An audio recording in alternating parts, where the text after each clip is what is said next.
The reports that came out of China says that you never really get rid of the coronavirus. Now, they'll say people have recovered, but technically they didn't recover at all. They still have traces of the virus in their system.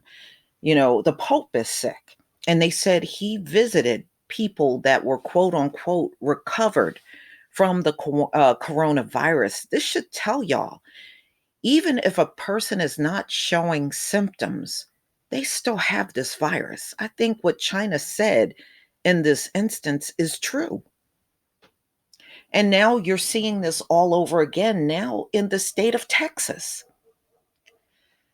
Wuhan evacuee was released from quarantine in Texas and later tested positive for the coronavirus. What I think happens, y'all, is once they're in quarantine and they're able to, you know, no longer feel any of the symptoms, in their minds they recovered, but in my mind I think it's still there, but the symptoms are just so minimal that it does not show up on the test. And this is why many are saying the testing that they're using is inadequate.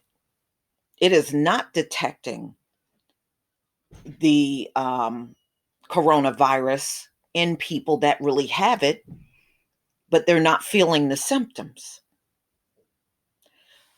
So this person was in quarantine in San Antonio and they were released by the CDC back into the public. I don't think these people should come back in the public.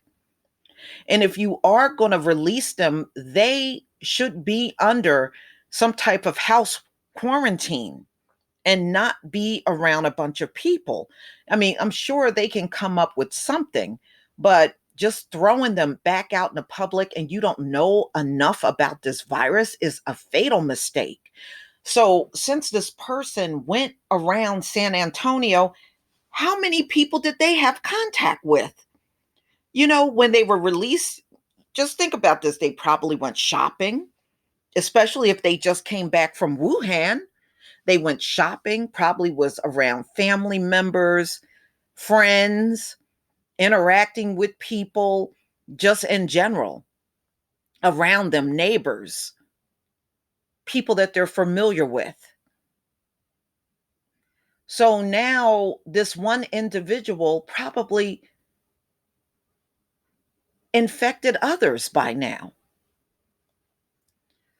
So they were being held at Lackland Air Force Base in San Antonio, Texas, when they came back from being in Wuhan, China. So the mayor is upset, and I don't blame them. And they said, the CDC released this person and allowed the public to be exposed to the coronavirus. They're in San Antonio, and they're saying it is absolutely unacceptable. And I agree with that. So the bottom line is the CDC needs to do, a better job in detecting the virus and then a better job in quarantining these folks. Now, the mayor is saying, and I agree, that these folks should be quarantined a lot longer than they are. They're being released way too soon. So, but what the CDC did before they released this person, they tested them twice. The test came back negative twice. And then they tested the same person a little later again, and they came back positive. So, what I'm saying, ladies and gentlemen, I don't believe they were ever negative. I think the test just couldn't pick up the coronavirus still in their system.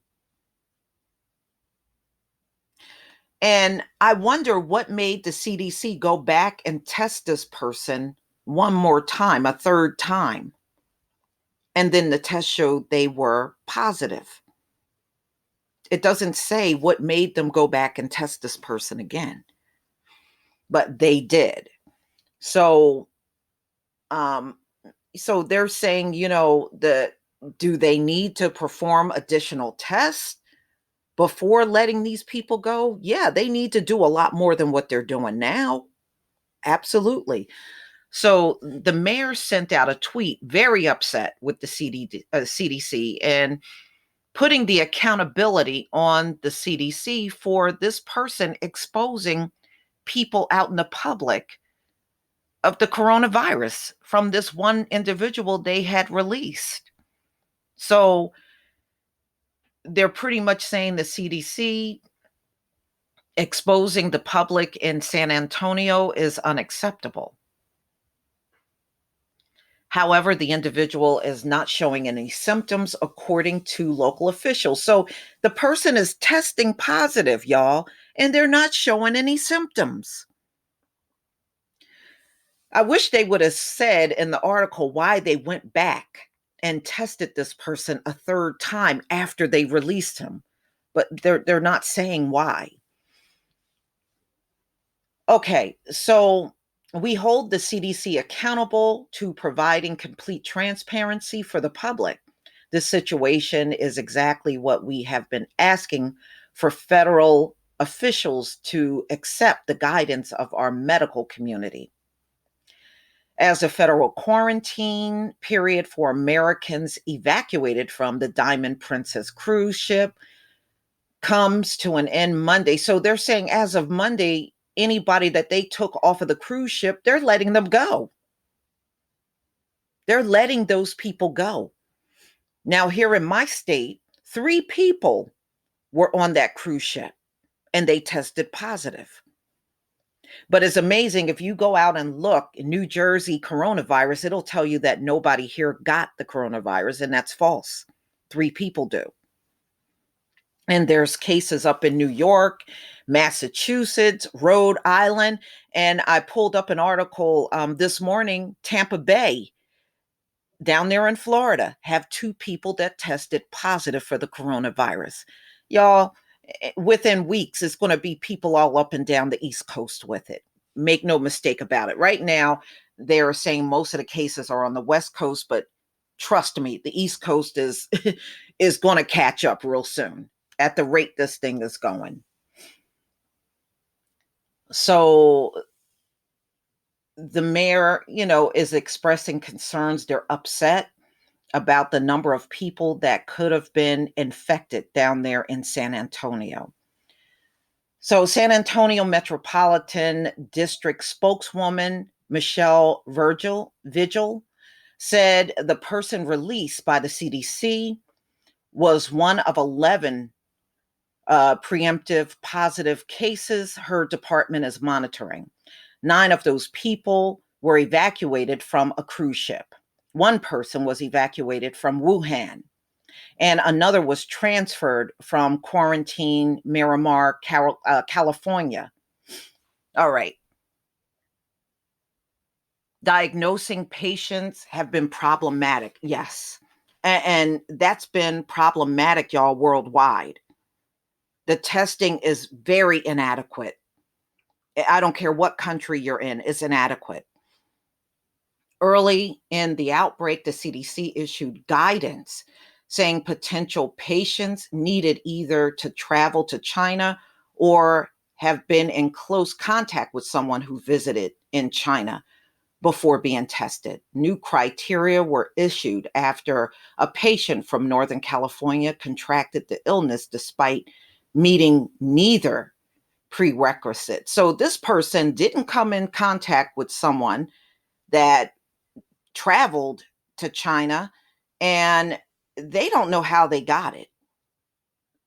So this person never left the US, but somehow they still got the virus and still can't pinpoint how they got it. This came 2 weeks after several states reported that some CDC test kits weren't working properly, forcing the center to remake parts of the test. Health experts also expressed concerns about the dearth of test kits. The federal government is working to bolster its testing capabilities, mailing more than 15,000 test kits to local and state labs over the weekend, Vice President Mike Pence said. Also, where there was only one CDC facility that could test for the virus in the early weeks of the outbreak. Health and Human Services Secretary Alex Azar said last week there are now dozens of labs capable of doing the test. Wow. Wow. As long as they don't get the testing part of it right, ladies and gentlemen, a lot of people are going to fly under the radar and be out here spreading this virus. Very easy. You can definitely see that happening. And I'm just telling you, I don't know how they're going to keep places open once this thing really spreads. You're going to have businesses that are going to have to close. Let me just watch this video real fast. Cases of coronavirus than any other country outside of mainland China. We're going to take a look at an innovative technique that the country has come up with for expediting trying to detect coronavirus infections. We're about to take a look at drive-through coronavirus testing. Coronavirus cases in Korea jumped from 31 to more than 4,200 in just the last 2 weeks. And thank you very much. Now, here's the thing about what this city is doing. It's offering free coronavirus testing to anybody who comes here. You don't even have to be a citizen, a resident of this city of Goyang. Temperature? I'm instructed to stay in the car the whole time. Okay. Yes, okay. I fill out a questionnaire to see whether I have any symptoms or if I'm in a higher risk category of people who have visited the city of Daegu, where more than 70% of Korea's coronavirus cases have been diagnosed. This is a tough job that the nurses have, and a volunteer doctor. They do 5-hour shifts. They can't go to the bathroom. They can't drink water. And, as one of them told me, it's cold here. Korea has tested more than 100,000 people since the outbreak began. This drive-through site can test more than 380 people a day. I'm now going to do the coronavirus test. Whoa. Okay. Oh, that's really uncomfortable. Whew.